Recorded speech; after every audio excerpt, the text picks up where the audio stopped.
Something about the simple geometric elegance of Dwemer design spoke to my inner need for structure and organisation. The Deep Elves might have been unholy heretics, but by the 8 they understood the importance of doing a thing right. The magnitude of this understatement is almost profound, yet to the other races of Tamriel, who could never grasp the achievements of the Deep Folk, it is apt.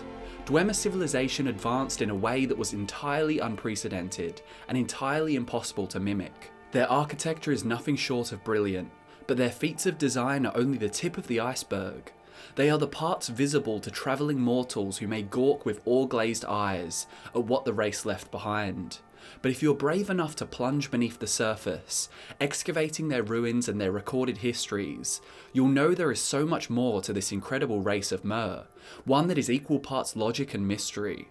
The great irony of the Dwemer disappearance is that the fruits of their science remained, while all the calculations needed to bear those fruits were gone. Tools that could drive mortality into the future, left to rust in magnificent cities that were now little more than ornate tombs. Hey guys, it's Drew here and welcome back to FudgeMuppet. In this video we're going to tackle the greatest colossus in Tamrielic history, a race of Mer that has enough lore and history to fill the library of Vivec 100 times over. Scarce little is known of their origins, and even less is known of their end, but what came between, across the Malefic era and the first 700 years of the First Era, was a crescendo of achievement that rattled the very fabric of the Mundus. So let's not dawdle, for there is a great deal to cover. First off, who were the Dwemer? A race of stonecutters, artisans and engineers. They invented machines and built elaborate underground cities, where they researched powers to rival the gods themselves. And then, at a time we are still not sure when, they disappeared. The whole people, all at once, leaving behind only their works. The Dwemer, also known by many as the Deep Elves, the Deep Folk, or the People of the Deep, were a race of Mer characterised by their preference for living beneath the ground, hence the Deep. What's particularly bizarre about this race of Mer is the fact that there is no evidence of them deriving from the Aldmer, like the other races of elves on Tamriel. Almost all of Tamriel's elves can trace their heritage back to the southern continent of Aldmeris, and subsequently Somerset. Another exception are the Falmer, the Snow Elves, but it seems likely that they are the native elves of Atmora, migrating south just as the Nords did sometime later. The Dwemer, however, they are unaccounted for, and when the Chimer pilgrims split off from the Aldmer to establish their own civilization in Resdain, aka modern-day Morrowind, they found that the land was already inhabited, at least it was beneath the surface. Claims that the Dwemer were an offshoot of the Chimer therefore seem highly unlikely. Not only do they appear vastly different to the golden-skinned Chimer, but they also had thriving underground cities before the Chimer had anything at all. The colloquial nomenclature for the Dwemer among predominantly human races is dwarves. The Dwemer were not dwarves in the way we imagine.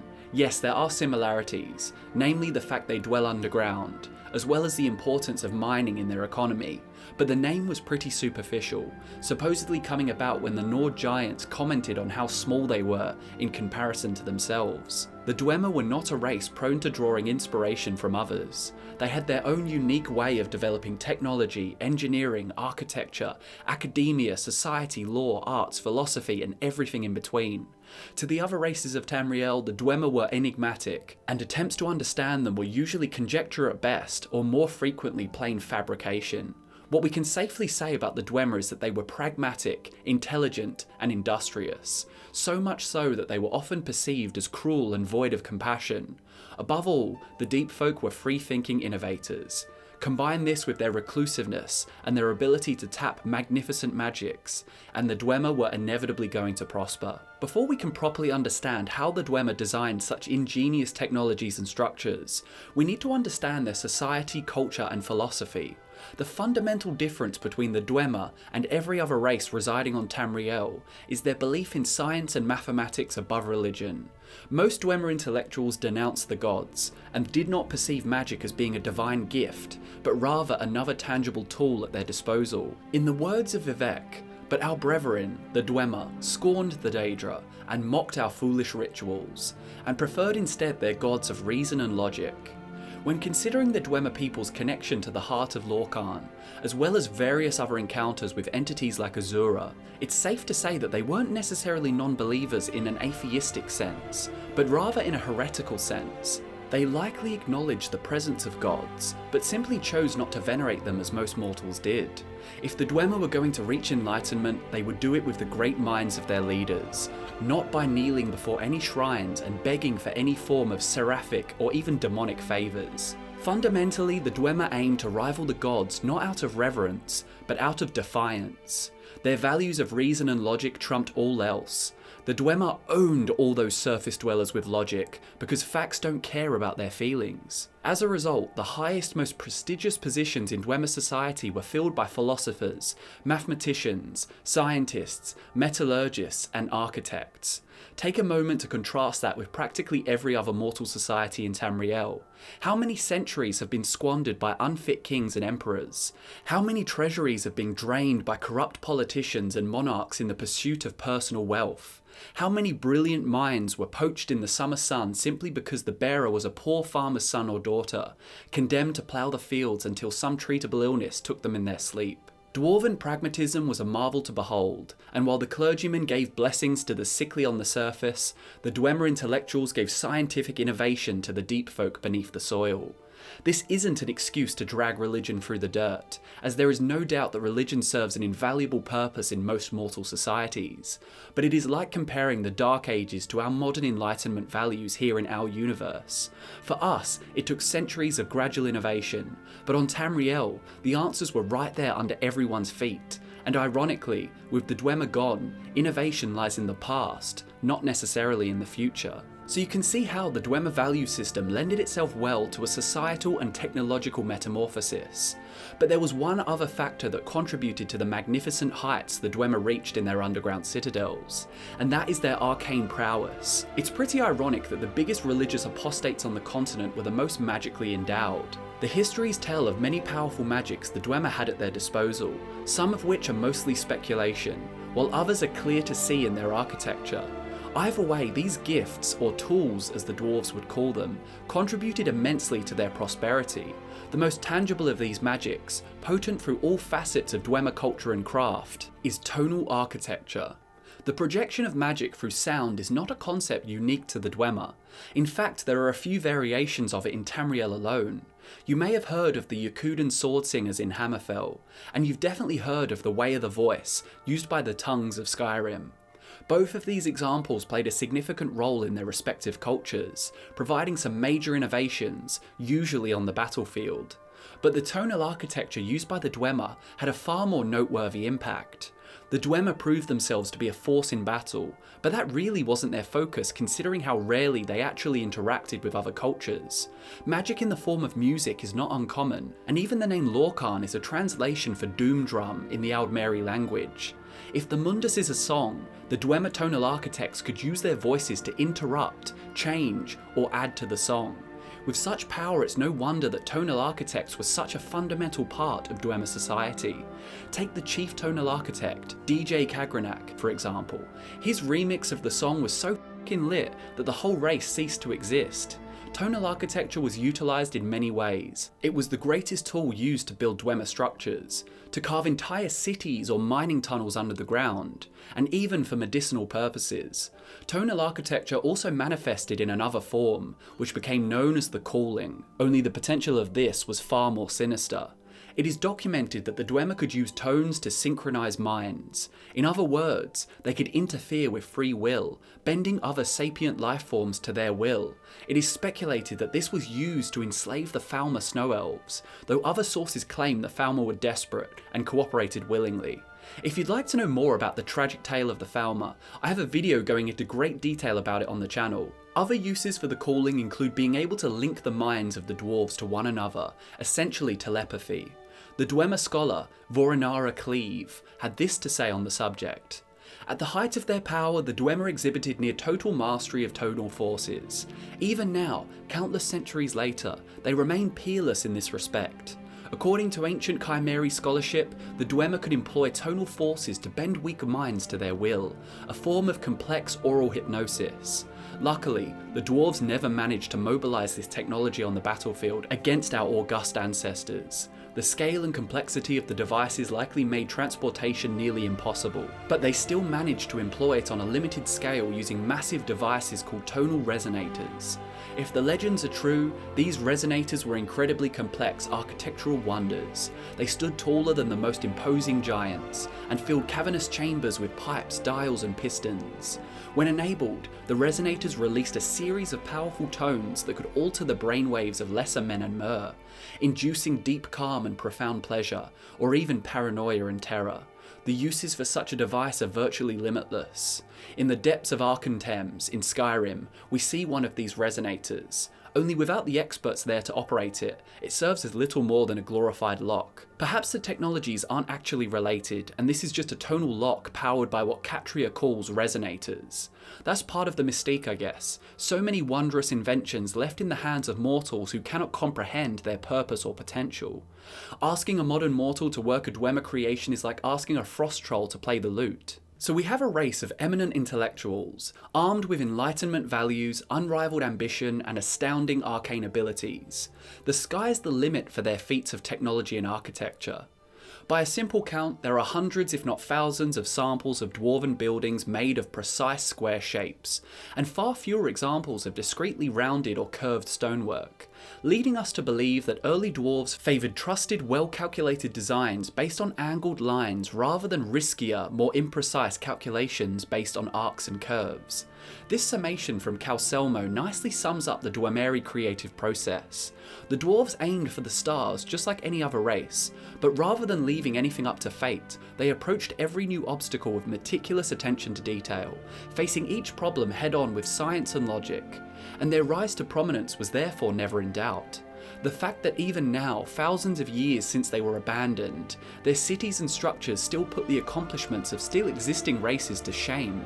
It's a testament to their ingenuity. Originating from Morrowind, Dwemer civilization spread across Skyrim, High Rock, and as far as Hammerfell.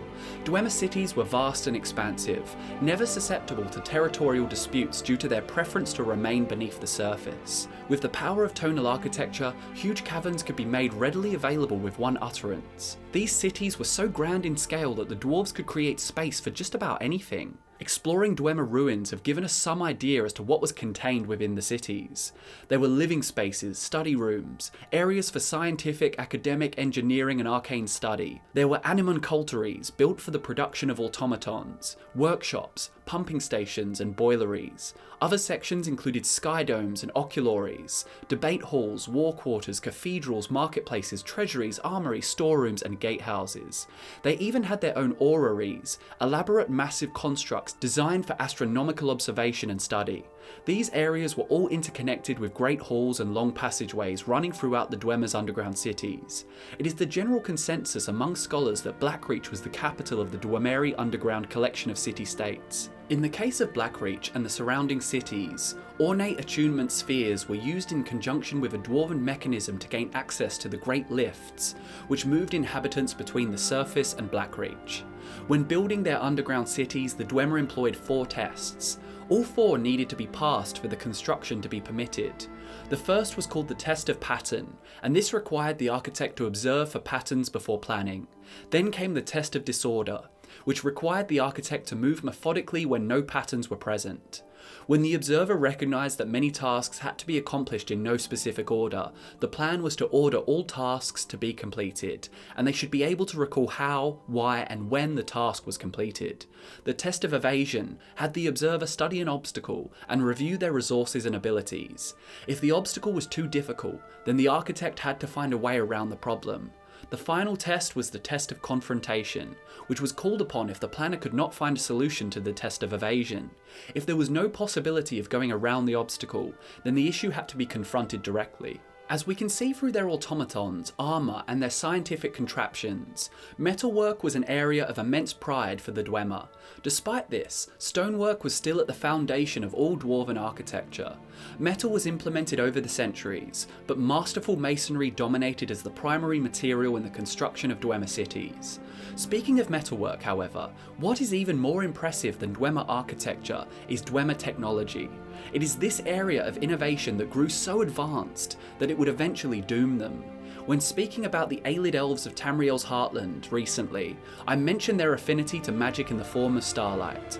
The potency of said magics can still be felt in Aelid Wells in the modern day, thousands of years after the race were practically wiped out of existence. Unsurprisingly, the Dwemer also discovered the potential of the stars, and astronomy became paramount among their greatest minds. I already mentioned the presence of orreries in their cities, but these machines were so groundbreaking that it would be wrong not to explain more about them. These constructs were designed to not only collect starlight, but also to analyse it and transmute it into projectable energy. One can be seen in the Tower of Mazark, and another deep within the ruins of Mazulft. While an oculary would usually display a map of the stars, the Synod had used the one at Mazulft to project a map of Tamriel highlighting the locations of magical relics. As for the one in the Tower of Mazark, the Dwemer had not only used it to protect and store powerful artifacts, but it had another unique function. According to Septimus Cygnus, the Dwemer had devised a method to read and transcribe the information stored within an Elder Scroll, without risking the blindness induced by their repeated viewing. The warp in light produced by the oculary's array of lenses, while preventing physical harm, was still unable to shield one's mind from the progressive maddening associated with repetitive viewing. This is an unavoidable side effect due to the nature of the information written on the Elder Scrolls. But in typical Dwemer fashion, in the face of the immense power of the gods, they had a solution. Employing the use of a Dwemer lexicon can allow the information to be transcribed into a representative format, which may then be analysed without so much as glimpsing at the original source. The genius of the Dwemer truly cannot be overestimated. Metallurgy was one thing, but the deep folk were even able to harness the elements hidden beneath the rocky terrain of Vardenfell. They mastered steam and geothermal power by tapping into Morrowind's natural lava sources.